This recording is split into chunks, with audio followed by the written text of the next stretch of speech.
asalaamaaleykum bokki Kër Moussa yi ñu ngi leen di nuyu ci bis bu tedd bi ñu nekk tey muy bisu tabaski muy bisu balonte àq ndax du ñàkk ci suñu biir di profité ci occasion bi ci waa KM TV muy Kër Moussa Info di leen transmettre samay souhaits de bonne fête de Tabaski 2022 muy feetu Tabaski boo xam ne dafa xaw a particulière lool ci Sénégal parce que mooy première fête boo xam ne ñëpp maase nañu feete ko ci ginnaaw bu ñu toogee ñaari at yoo xam ne mbas mi nga xamante ne moo lëmbeeloon àdduna bi taxoon na ba defuñu ko woon maanaam ñu ngi ko doon def rek mais it dajewuñu woon comme ni ñu dajee tey jii ci jumaa bu mag bi ak jumaa yëpp ci Sénégal ak béréb yu jaamukaay yàlla yi nekk Sénégal yëpp feete ko nga xam ne ñëpp ànd nañ ci feete ko ci façon bañ ko daan defee lu jiitu Covid bi di ñëw ci ñaari at yu wees ñuy ñaan yàlla bu mu nekk suñu mujj tabaski di ko ñaanal Sénégal yëpp waaye nag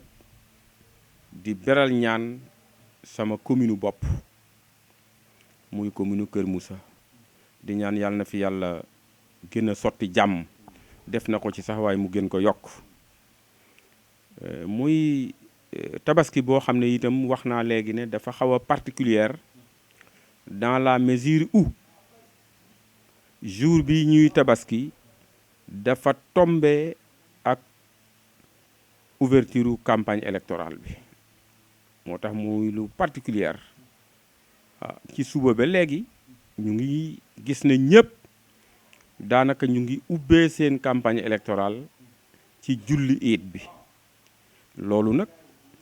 particularité boo xam ne dañuy ñaan ci yàlla suñu boroom nii ñu ko defee ubbee ko ni yàlla na continuer noonu ba ñun ñëpp ñu nekk ci jàmm ci ñaar fukki fan yi nga xamante ne moo nekk ci suñu kanam yàlla dogal ñu war ci nekk ci campagne électorale ñu doxal ko doxalin woo xamante ne lépp dafay tegu ci jàmm moo xam opposition moo xam pouvoir ñëpp ànd ci vraiment comme ni nga xamante ne noonu la ko kilifay diine yi santaane ci seeni xutba yi nga xam ne def nañu ko tey jii ndax Sénégal ñun ñëpp ñun ñoo ko bokk waaye li may wax nag dama koy jëmale particulièrement ci sama commune muy commune Kër Moussa ñu xam ne li ñuy xëccoo li ñu boole moo ëpp doole li nga xam ne moo nu waroon te xale te jàpp naa ne lii nu jëm dinañ ci dugg ci bismillahi rahmaani rahim terminé ko ci alhamdulillahi rabil alamin ndax ay élection la rek nekkul loo xamante ne bu amul jàmm du am nekkul loo xamante ne aussi comme ni ñu koy waxee ci tubaab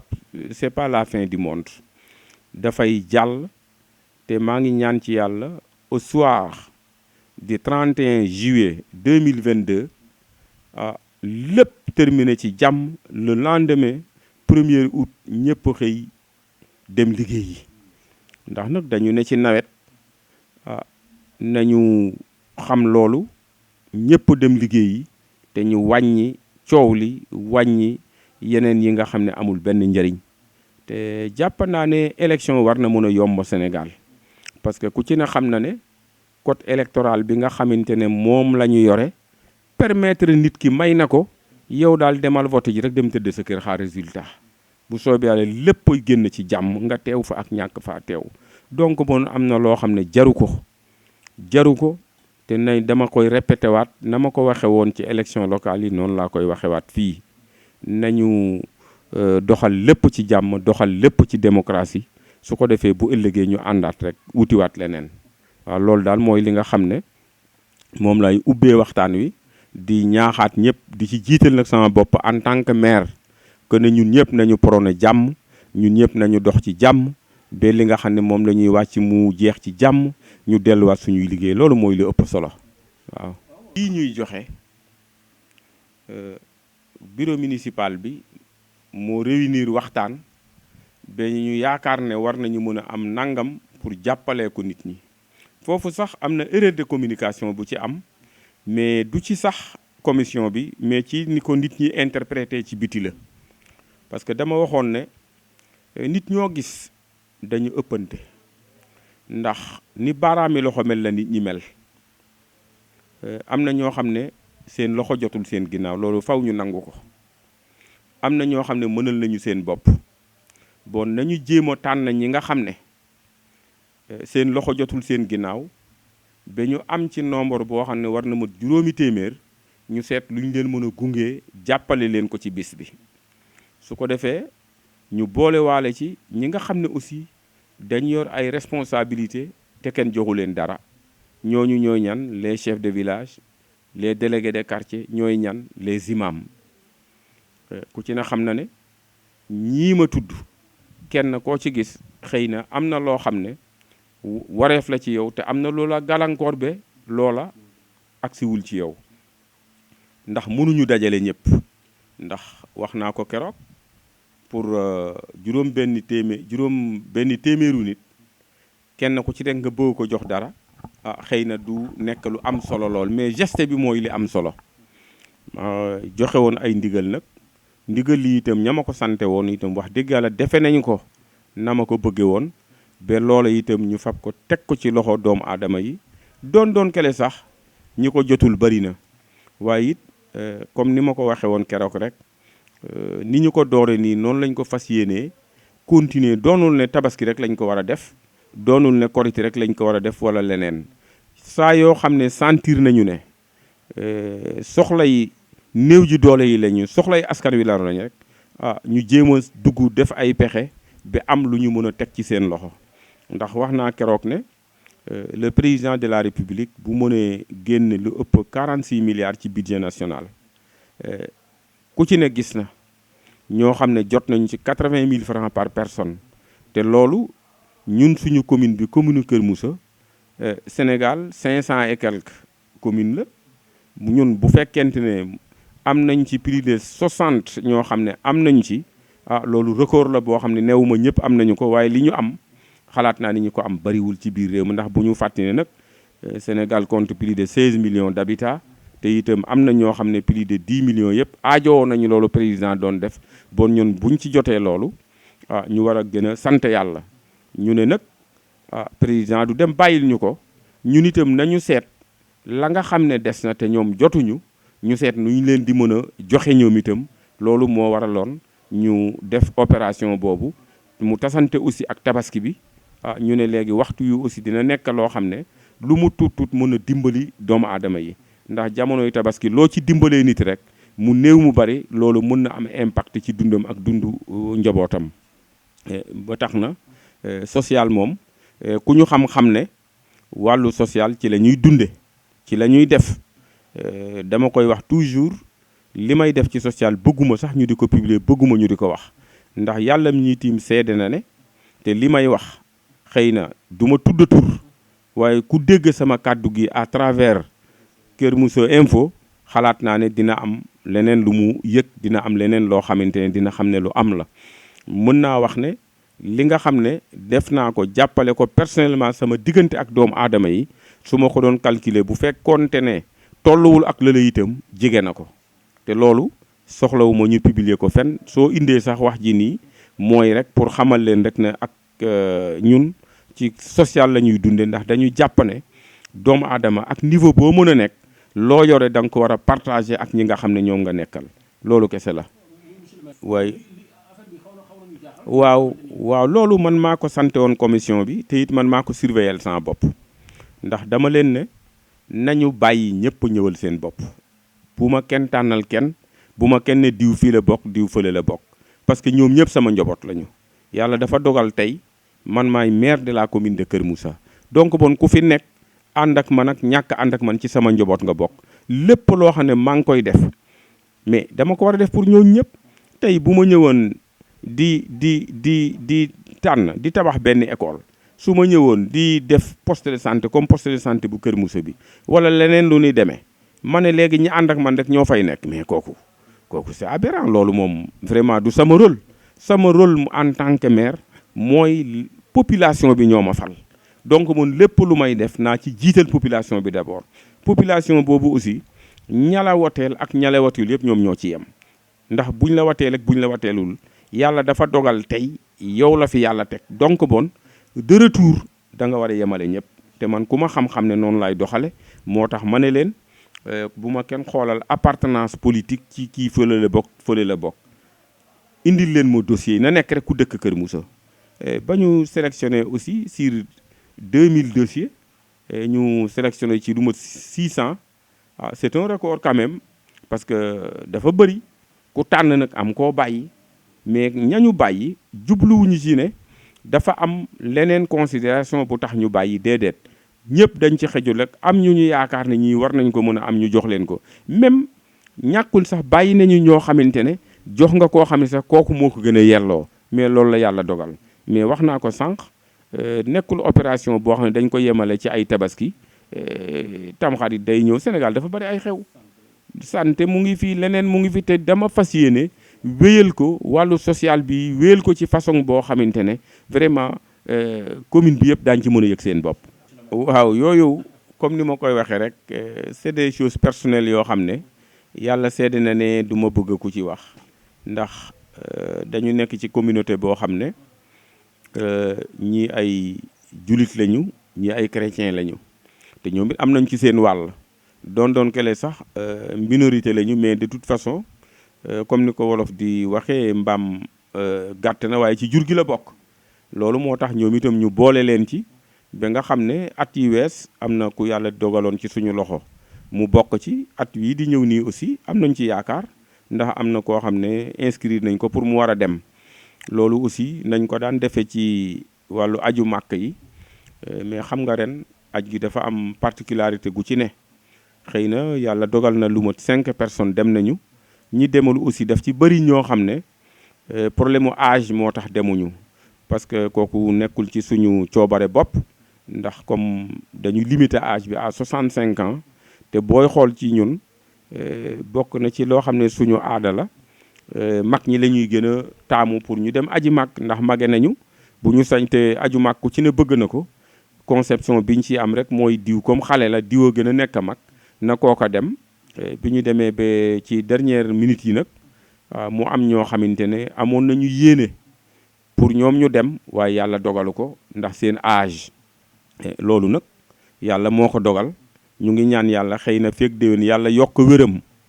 feeg déwén aussi feebar bi génn fi complètement ba nga xam ne dañuy bàyyi nit ñi librement âge boo mën a yor boo amee wér gi rek nga mën a dem. gis nañu voilà projet yi bokk na ci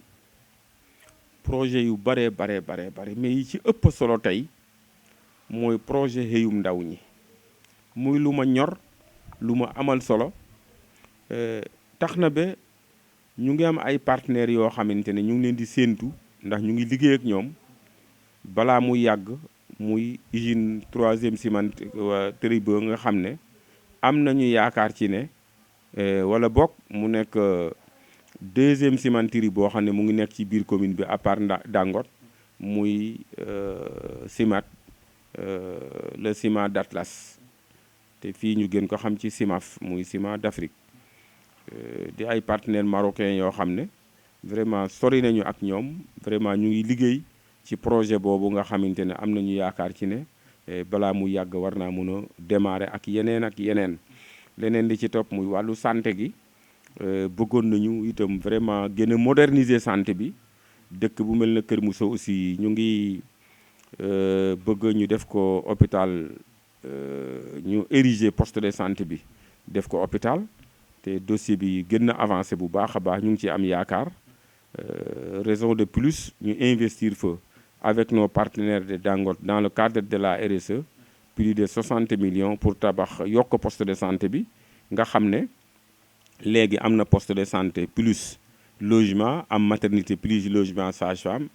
poste bi avec logement ICP yoo xam ne vraiment yu moderne la ñu doté poste bi aussi ñaari ambulance médicalisée doté ko aussi ak benn corbillard boo xamante ne dina mën a servir Kër Moussa mais commune bi yëpp ak yeneen yoo xamante ne bëgg nañu ko defaat ndax bu ñu fàtti ne commune bi dafa xaw a yaatu am na beneen poste de santé boo xam ne déjà wut nañu ko Ngomeen commencé naa fonctionner xam naa ne bientôt dinañ ko gën a agrandir d'ailleurs doté nañ ko sax avec une ambulance médicalisée plus encore poste de santé bu suun boo xam ne yokkaat nañu fa beneen ambulance am nañu projet aussi pour yokkaat poste bi ba mu nekk poste boo xamante ne dina mën a répondre aux normes beneen bi ci topp muy wàllu jeunes yi comme ni ngeen ko xamee stade municipal Samba Ndiaye bu Kër Moussa déjà clôturé nañu ko def nañ fa aussi ay grilles de protection am nañu programme aussi pour war faa def ay tribune beneen bi ci topp muy poste terrain bu suun nga xam ne clôturé nañ ko préparé nañu aussi suñu budget loo xamante ne war na mën a def ay grilles de protection ci biir wàllu njàng mi aussi bàyyiwuñu ko ngir mu des ginnaaw fi may waxee ak yow maa ngi yokkaat 2 classes ci une ancienne école boo xamante ne école historique la fii ci commune Kër Moussa muy école kilomètre 50 nga xam ne bokk na ci école cadre yu fi bare yëpp fa la ñu jaare ci biir commune bi donc bon ñu ngi fay dolli yeneen ñaari salle de classe am na beneen ancienne école boo xam ne aussi ñu bari fa la ñu jaar muy école élémentaire bu suun aussi programme nañ ko pour war ko clôturer cette année donc bon yooyu yëpp ay programme la yoo xamante ne ak yeneen benn CM de proximité boo xam ne actuellement ñu ngi ci procédure yi pour ñu war a démarrer les travaux mu war a nekk fii entre Mboul ak Xinin mu nekk dans la zone centre numéro 2 pour mën a permettre xale yi nga xam ne gis nga leen ñuy topp tali bi di dem Kër Moussa vraiment ñu mën a yem foofu ci CM boobu kooku yooyu yëpp financement yi boucler nañu leen et pour bientôt dinañu démarrer les travaux donc c'est pour vous dire que programme yu bari bientôt avant fin d'année bi dinañu gis ne yëpp daañu ko réaliser bu ñu fàtte aussi les lampadaires déjà prévoir nañu de Sébikotane fa ñu yem muy Suluf jusqu'à Pout ñu def ko éclairage ba mu dem de kilomètre 50 jusqu'à Kër Sega ñu éclairer ko aussi plus yeneen axe yi nga xam ne mu ngi dugg ci yenn village yi ñu éclairer ko kooku aussi études yi pare na xam naa ne pour bientôt les travaux vont démarrer et puis mu nekk waaw li ñuy tëjee waaw mooy suñu partenaires yi ginnaaw bu ñu leen santé aussi leen wax aussi ñu gën a yokk seen loxo ndax ñun wax dëgg yàlla ñun suñu commune bi seet nañu ne fi mu nekk nii mu ngi nekk commune boo xam ne mu ngi def ay jéego yoo xam ne yaakaar nañu ne daal balaa suñu 5 ans yi di mët dina fekk mbooleem loo xam ne naaloon nañu ko yàlla jàppale ñu mën koo àggali vraiment di souhaiter ñëpp feetu tabaski boo xam ne bu ànd ak jàmm bu ànd ak dal di ñaanal aussi bokk yëpp aussi nawetu jàmm parce que bu ñu fàtti ne aussi zone rurale lañu dañuy bay gis nañu ne jiwu yeeg engrais yeeg yëpp commencé naa ñëw ñu ngi koy distribuer nit ñi yoo xam ne effort bi ci état bi def ren mun naa ne mosu ko def ndax plus de 70 milliards buñ ko fabee jàggale ko mbay mi plus de 40 milliards ñu def ko ci wàllu engrais yaakaar naa ne loolu lu am solo la te nit ñi gisal nañ ko seen bopp ndax ñu ngi leen koy jox ba fii may wax yow tey soo demee commune jiwu yaa nga fa engrais yaa nga fa ñu ngi koy joxe di xaar yeneen intrants yi nga xam ne war na ci topp donc bon di ñaan yàlla rek yàlla nañu yàlla may ndoxum moo xam ne ndoxum jàmm la ndoxum barke mu bañ a yàq dara may ñu kattan aussi ba nawet bi ñu mën ci liggéey te lépp luñ ci liggéey yàlla na ko yàlla barkeel ndax loolu rek am solo bu ko barkeel nag yàlla nañ ko muurloo di ñaan yàlla aussi Kër Moussa TV yàlla gën leen kattanal ndax it gis nañu liggéey bu am solo bi nga xam ne yéen a ngi koy def ndax lii nga xamante ne moom la ñuy nab-nabe di ci wax di ci liggéey gis nañu ni ngeen koy jàllale vraiment ba adduna bi yëpp yëg ko du mu wax sax Kër Moussa adduna bi yëpp yëg ko ndax maa ngi fàttaliku rek keroog bi ñuy def suñu aide yooyu depuis bitim réew li ma woo bitim réew di ko rafetlu sax mun naa ne moo ëpp li nga xamante ne ñoo nekk fii fi may terminer ndax dama ko xawoon fàtte sànq mooy au niveau de Kër Moussa école 2 ñaari classe yañ fa niseroon tabax yaakaar naa ne liggéey bi terminé na war nañ ko jébbal ña nga xamante ne ñooy waa l'école bi pour ñu mën ko jëfandikoo te noonu la ñu fas yéenee def fépp foo xam ne war nañ fa def liggéey rek ñu def ko ba ñëpp a gis ko. beneen municipal bi vraiment da di équipe boo xam ne li leen soxal rek mooy kenn ku ci nekk xam nga ne askan wi moo la fi teg dëgg la xëy na da nga jaaroon ci benn bannière politique benn parti politique ba nga doon li nga doon mais it xam nga ne rek askan wi moo la fi teg te gis naa ne ñoom ñëpp aussi ak lu nit mën a wax seen objectif même ñi nga xam ne dañuy critiquer sax dañuy critiquer objectivement te it loolu dama leen ciy sant gërëm leen ci sax ndax dina ma mën a permettre la nga xamante ne gis naa ne xëy na war nañ ko réparer war nañ ko jooyanti ñu gën ko jooyanti tax na ba loolu aussi dama koy rafetlu équipe la boo xamante ne vraiment ñëpp benn lañu ñu ngi jéem a liggéey kenn déggul ñu xuloo kenn déggul ñu xeex ngaayoo amu fi de toute façon loolu aussi maa ngi gërëm équipe municipale bi mais particulièrement le bureau municipal muy mes 5 adjoints et les présidents des commissions yi nga xam ne lépp lu ñuy def vraiment ñooy toog waxtaane ko ku ci ne génn ci sa xalaat ñu tënk ko soog koo mën a génne donc maa ngi leen di sant di leen maa ngi wax nit ñi nag déwénati déwénati déwénati salaamaaleykum wa rahmatulah